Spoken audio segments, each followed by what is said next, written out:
Ce n'est pas encore la ruée à laquelle nous étions habitués lors des vacances précédentes de la fête du travail avant la pandémie, mais le sentiment de joie et d'excitation est définitivement de retour.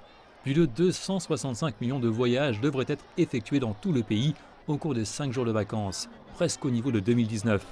Les sites les plus populaires de la capitale se préparent pour l'afflux de visiteurs. Nous prévoyons une augmentation significative du nombre de visiteurs cette semaine en or, à l'heure où la situation de la Covid est sous contrôle. Pour le moment, nous prévoyons que la journée la plus chargée sera le 2 mai. Les 3 jours suivants seront aussi chargés selon nos données de réservation.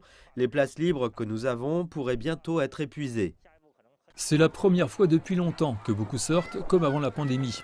Le dernier grand jour férié et pic de voyage traditionnel était une pause d'une semaine pendant le Nouvel An chinois en février, mais de nombreuses personnes ont entendu l'appel du gouvernement à rester sur place en raison d'une série d'épidémies sporadiques en Chine pendant l'hiver. Cette fête est donc un répit bienvenu, car la situation de la Covid est largement sous contrôle en Chine. Nous sommes de Xinjiang dans la province du Henan.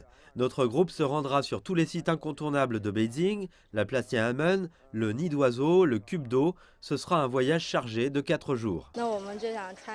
Nous attendons des vacances depuis si longtemps. Nous voulons juste sortir dans nos vêtements préférés. Des mesures préventives sont cependant toujours en place. Les réservations de billets sont obligatoires pour des sites pittoresques comme celui-ci. Les inscriptions sont échelonnées pour éviter le surpeuplement. Et les touristes sont invités à s'éloigner socialement. Mais ces limitations sont un petit prix à payer pour ceux qui attendaient avec impatience du temps libre par beau temps printanier.